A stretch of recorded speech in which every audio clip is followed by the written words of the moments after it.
Assalamualaikum warahmatullahi wabarakatuh. Salam jumpa kembali dengan saya Ahmad Rifai. Halo semua, apa kabar? Semoga kalian semuanya dalam keadaan sehat walafiat, tiada kurang suatu apa. Nah, kali ini sobat, kita masih akan belajar pada bab pertama, dinamika penerapan Pancasila, yang khusus akan membahas tentang penerapan Pancasila di era kepemimpinan Soekarno. Bagaimana tantangan penerapan Pancasila di era kepemimpinan Presiden Soekarno? Buat kalian yang ada pendapat atau pertanyaan, boleh dong dituliskan di kolom komentar. Kalian tahu bahwa setelah Pancasila disepakati sebagai pondasi negara Republik Indonesia, maka tiba saatnya Pancasila dilaksanakan dalam kehidupan berbangsa dan bernegara. Penerapan tersebut dari masa ke masa penuh dengan dinamika, seperti tercermin pada peristiwa reformasi 1998 tersebut di atas. Pemerintahan Presiden Soekarno yang berlangsung dari tahun 1945 hingga 1966 menjadi pemerintahan pertama yang harus menerapkan Pancasila dengan berbagai tantangan. Tantangan utama Indonesia setelah merdeka adalah menyatukan seluruh masyarakat Indonesia yang beragam dan menghadapi ancaman-ancaman terhadap kemerdekaan. Tantangan inilah yang harus dihadapi pemerintahan Presiden Soekarno. Dengan tantangan tersebut, maka Presiden Soekarno mengingatkan rakyat untuk tetap berjuang meskipun Indonesia sudah merdeka. Dalam pidato pertamanya, Presiden Soekarno menyebut agar rakyat tetaplah tenang, tinggallah tentram, peganglah teguh-teguh disiplin, siap sedialah untuk berjuang guna kemerdekaan negeri kita dalam waktu yang maha genting ini. Dengan pidatonya tersebut, proklamator ini menyiapkan rakyat untuk menghadapi tantangan yang tidak ringan dalam menerapkan Pancasila. Dinamika penerapan Pancasila semasa kepemimpinan Presiden Soekarno mencakup perbedaan pendapat sesama pemimpin bangsa serta agresi militer yang dilakukan Belanda yang belum rela Indonesia menjadi negara yang merdeka.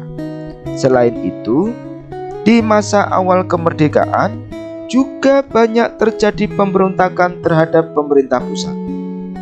Cara penerapan demokrasi juga menjadi dinamika sendiri dalam era pemerintahan Presiden Soekarno. 1. Dwi Tunggal Soekarno-Hatta. Siapa yang tidak mengenal nama Soekarno dan Hatta? Ya, kalian pasti mengetahui nama yang tidak asing tersebut. Banyak nama jalan-jalan di banyak kota yang menggunakan nama tersebut. Mungkin juga ada di daerah kalian nama Jalan Soekarno-Hatta. Bahkan hingga bandara internasional terbesar di Indonesia juga menggunakan nama tersebut. Soekarno dan Hatta lah yang disebut dengan istilah Dwi Tunggal. Soekarno dan Hatta merupakan tokoh yang memiliki peran besar dalam perjuangan bangsa Indonesia dalam melepaskan diri dari penjajahan selama ini. Keduanya pernah sama-sama diasingkan oleh pemerintah penjajah Hindia Belanda. Bung Karno pernah dibuang ke ND Flores, Nusa Tenggara Timur, sedangkan Bung Hatta pernah dibuang ke Banda Neira, Maluku. Dengan segala kelebihan masing-masing, Soekarno dan Hatta dikenal banyak pihak sebagai pasangan pemimpin yang serasi dan saling melengkapi. Dwi Tunggal ini bersama-sama saat menyusun rumusan sila Pancasila di Panitia 9. Mereka pula yang mewakili bangsa Indonesia dalam pernyataan teks proklamasi seperti yang tertera pada naskah teks proklamasi atas nama bangsa Indonesia Soekarno-Hatta. Ketokohan keduanya diakui para pemimpin bangsa saat itu. Soekarno adalah seorang insinyur dengan jiwa semangat nasionalis yang kuat serta dekat dengan rakyat, sedangkan Hatta adalah ahli ekonomi yang sangat mementingkan nilai-nilai demokrasi hasil pendidikannya di Eropa. Keduanya secara aklamasi diangkat sebagai presiden dan wakil presiden berdasarkan keputusan sidang panitia persiapan kemerdekaan Indonesia atau PPKI. Meskipun dinilai banyak pihak sebagai pasangan pemimpin yang serasi, namun ternyata Soekarno dan Hatta sebagai presiden dan wakil presiden memiliki cara pandang berbeda dalam memimpin Indonesia sebagai negara. Perbedaan pendapat sering terjadi antara keduanya. Puncaknya adalah saat Hatta mengeluarkan Maklumat Wakil Presiden nomor 10 tanggal 3 November 1945. Maklumat tersebut menekankan bahwa penerapan demokrasi berdasarkan Pancasila di Indonesia adalah perlu menggunakan banyak partai atau multipartai. Hal itu dipandang akan membuat kehidupan bernegara lebih demokratis. Padahal saat itu Presiden Soekarno berpendapat bahwa Indonesia perlu satu partai saja atau partai tunggal. Maklumat Wakil Presiden jelas bertentangan dengan pandangan Presiden. Sistem multipartai akhirnya terwujud hingga terlaksana pemilihan umum atau pemilu 1955. Partai Nasionalis Indonesia atau PNI yang dipimpin Soekarno memenangkan pemilu dengan 8,4 juta suara. Disusul Masyumi dengan 7,9 juta suara, Nahdlatul Ulama atau NU dengan 6,9 juta suara. Setelah pemilu 1955, situasi politik malah menjadi semakin tidak stabil hingga Hatta memilih untuk mengundurkan diri sebagai Wakil Presiden Republik Indonesia. Tanggal 1 Desember 1956, Hatta secara resmi bukan lagi menjabat sebagai Wakil Presiden. Dengan mundurnya Hatta dari jabatannya, mengakhiri pula kisah Dwi Tunggal yang memimpin negeri ini, dan Soekarno memiliki tanggung jawab penuh atas penerapan Pancasila di Indonesia. Meskipun demikian, hubungan pribadi antar kedua pemimpin bangsa itu tetap berjalan dengan baik. 2. Agresi militer Belanda.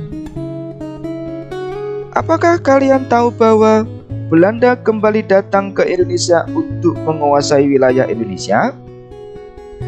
Ternyata proklamasi kemerdekaan Indonesia pada 17 Agustus 1945 tidak langsung membuat Indonesia lepas dari tekanan dari pihak luar, khususnya dari tekanan Belanda yang pada saat itu masih tidak mengakui kemerdekaan Indonesia.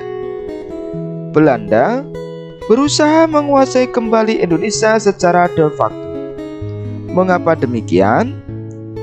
Karena Belanda menganggap Indonesia secara de jure atau aturan hukum internasional pada saat itu masih merupakan wilayah jajahan Belanda. Sebab Jepang sudah kalah dalam Perang Dunia Kedua. Namun, apakah rakyat Indonesia hanya diam ketika terjadi serangan-serangan yang dilakukan oleh Belanda serta sekutu? Ternyata tidak. Rakyat Indonesia pada saat itu melakukan perlawanan secara fisik guna mempertahankan kedaulatan negara Indonesia. Seperti saat pasukan Belanda yang bergabung dalam pasukan sekutu atau tentara gabungan antar negara pimpinan Amerika Serikat dan Inggris hendak menguasai Surabaya. Terjadi pertempuran sengit yang saat ini kita kenal sebagai Hari Pahlawan tanggal 10 November 1945. berbagai perlawanan lain terhadap pasukan Belanda terjadi di beberapa tempat seperti perlawanan Bandung Lautan Api, Puputan Margarana di Bali, hingga pertempuran Ambarawa. Akhirnya, berbagai pertempuran di wilayah Indonesia dapat berhenti karena adanya upaya yang dilakukan oleh pemerintah dengan cara mendorong dukungan dari dunia internasional atas kemerdekaan bangsa Indonesia. Upaya yang dilakukan oleh pemerintah menuai hasil dengan adanya perjuangan secara diplomasi, dan akhirnya disepakati beberapa hal antara Indonesia dengan Belanda melalui perundingan Linggarjati pada tahun 1946. Sayangnya, perundingan Linggarjati dikhianati oleh pihak Belanda dan mereka melakukan agresi militer pertama pada 21 Juli 1947. Wilayah Sumatera dan Jawa diserang oleh pasukan Belanda menggunakan persenjataan lengkap dan modern. Dengan kondisi demikian, para pemimpin terus melakukan perjuangan diplomasi mencari dukungan internasional agar mengakui kemerdekaan Indonesia, seperti melalui perjanjian Renville. Tetapi pada 19 Desember 1948, Belanda malah melakukan agresi militer kedua.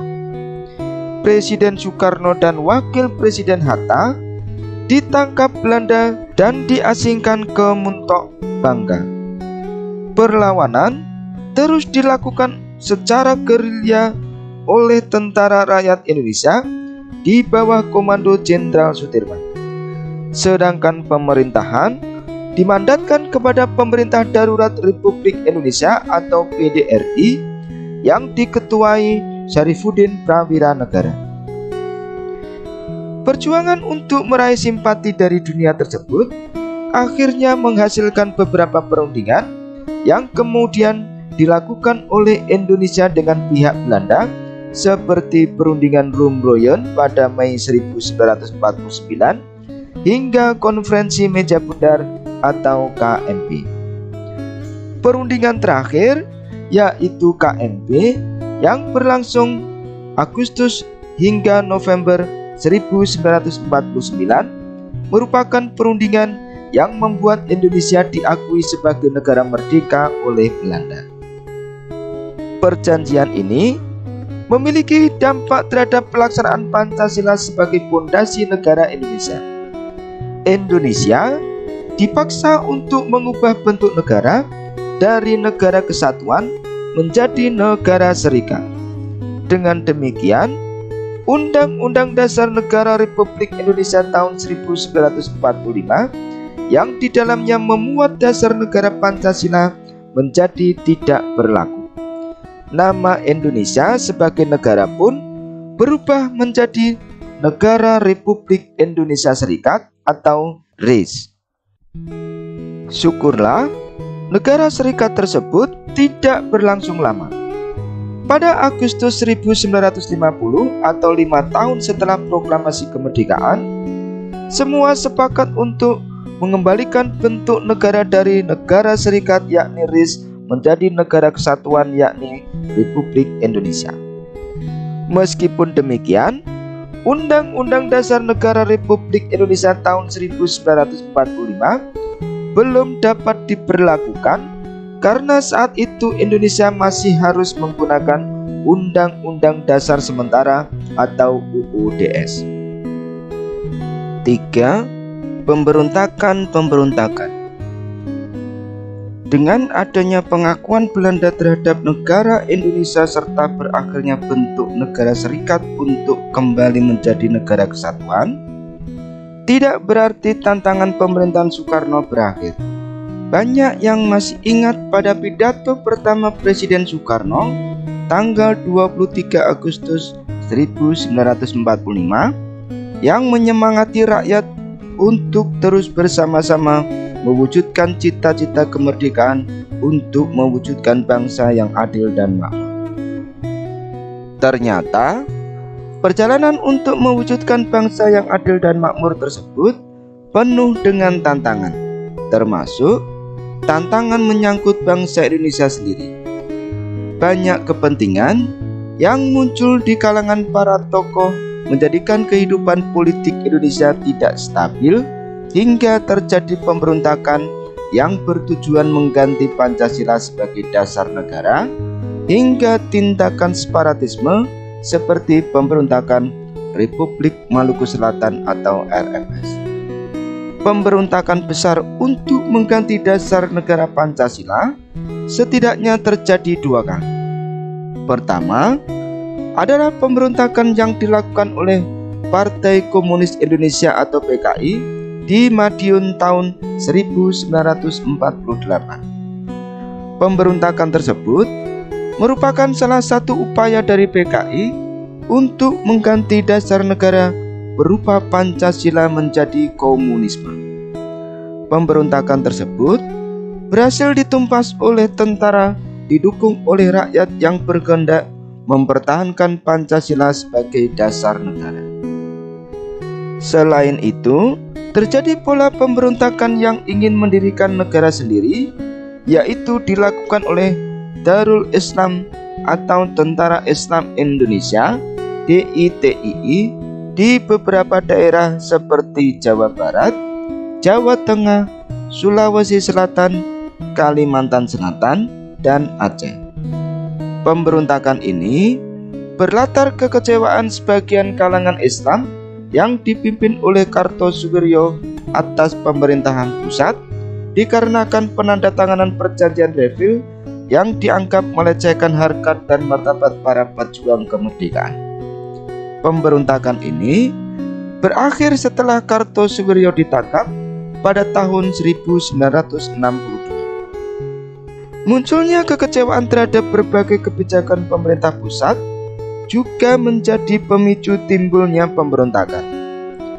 Pemerintahan Revolusional Republik Indonesia atau PRRI dan pemberontakan semesta atau permesta di Sumatera dan Sulawesi merupakan pemberontakan akibat kekecewaan beberapa pihak terhadap kepemimpinan Soekarno yang dianggap kurang memperhatikan daerah. Pemberontakan tersebut dapat diakhiri melalui operasi militer dengan korban jiwa yang sangat besar. Pemerintahan Soekarno sukses mengatasi tantangan berupa berbagai pemberontakan tersebut. Berbagai separatisme yang dapat membuat Indonesia terpecah belah dapat diatasi. Pancasila sebagai dasar negara dapat tetap berdiri tegak sebagaimana saat negara Indonesia dibangun pada tahun 1945. 4. Demokrasi terpimpin. Mempertahankan kemerdekaan khususnya secara fisik telah berhasil dilakukan oleh pemerintah Indonesia. Tantangan yang lebih berat adalah mengisi kemerdekaan dengan menerapkan berbagai kebijakan sesuai dengan nilai-nilai Pancasila. Hal tersebut antara lain dilakukan dengan pemilu di tahun 1955 untuk memilih Dewan Konstituante serta Dewan Perwakilan Rakyat atau DPR sebagai bentuk penafsiran dari sila keempat Pancasila. Setelah pemilu, kondisi politik malah menjadi tidak stabil, apalagi kemudian Hatta mundur sebagai wakil presiden. Soekarno lalu mengambil keputusan dengan memberlakukan demokrasi terpimpin yang ditandai dengan adanya Dekret Presiden 5 Juli 1959. Dekret Presiden sendiri berisi keputusan yang diambil langsung oleh pemerintah Soekarno, yaitu A. Membubarkan Dewan Konstituante, B. Tidak berlakunya Undang-Undang Dasar Sementara atau UUDS 1950, C. Kembali ke Undang-Undang Dasar Negara Republik Indonesia tahun 1945, D. Dibentuk Majelis Permusyawaratan Rakyat Sementara atau MPRS dan Dewan Pertimbangan Agung Sementara atau DPAS. Keputusan untuk menerapkan demokrasi terpimpin tersebut malah menimbulkan kritik terhadap bentuk penerapan Pancasila yang semestinya.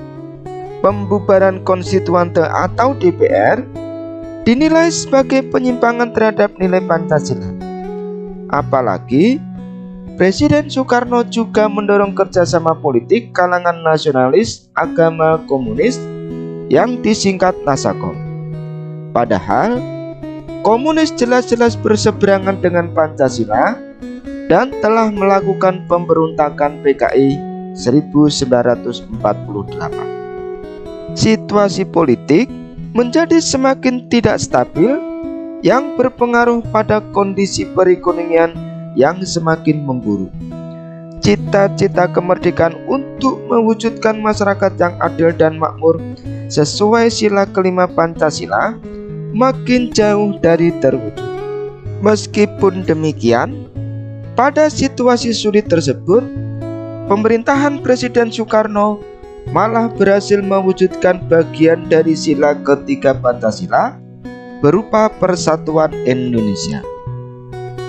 Pemerintahan Soekarno berhasil merebut Papua yang dulu disebut Irian Barat yang masih dikuasai Belanda untuk sepenuhnya menjadi bagian wilayah Indonesia pada tahun 1963. Namun 2 tahun kemudian, pada tanggal 30 September 1965, terjadi tragedi pembunuhan terhadap para jenderal dalam peristiwa G30S yang didukung PKI. Pancasila menjadi terancam karena bila PKI berkuasa, tentu Pancasila diganti dengan komunisme. Dengan dukungan rakyat, militer lalu menumpas PKI. Presiden Soekarno memberikan mandat kepada Soeharto sebagai Menteri Panglima Angkatan Darat untuk melakukan pengamanan jalannya pemerintahan melalui surat perintah tanggal 11 Maret 1966 yang disingkat Super Semar atau Surat Perintah 11 Maret.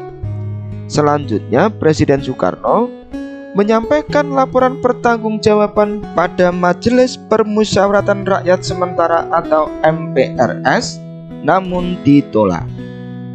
Pada tanggal 7 Maret 1967, MPRS memberhentikan Soekarno sebagai presiden hingga berakhirnya kepemimpinan yang telah berlangsung selama lebih dari 20 tahun. Selama masa itu, pemerintahan Soekarno berhasil mengatasi tantangan besar untuk menyatukan seluruh wilayah Indonesia dan mendapat pengakuan dari internasional atas kedaulatan negara Indonesia. Nah sobat, kita sudah sampai pada bagian akhir video pembelajaran kali ini. Kesimpulannya adalah tahun 1945 hingga 1950, nilai persatuan dan kesatuan rakyat Indonesia masih tinggi karena menghadapi Belanda yang masih ingin mempertahankan daerah jajahannya di Indonesia. Demokrasi yang diterapkan adalah demokrasi parlementer. Pada periode 1950 hingga 1955, penerapan Pancasila lebih diarahkan sebagai demokrasi liberal. Periode tahun 1956 hingga 1965 dikenal sebagai demokrasi terpimpin. Bagaimana? Apakah kalian sudah memperoleh pengalaman belajar seputar penerapan Pancasila di kepemimpinan Soekarno di video kali ini? Semoga penjelasan dalam video kali ini bermanfaat buat kalian. Dan jangan lupa bagikan linknya ke teman-temanmu yang ada di media sosial juga ya. Buat yang sudah menonton dari awal, boleh dong untuk memberikan like, komen, share, dan subscribe buat channel kita ini. Saya Ahmad Rifai pamit undur diri. Dan jangan lupa belajarlah yang giat jika kita ingin menjadi orang yang sukses. Wassalamualaikum warahmatullahi wabarakatuh.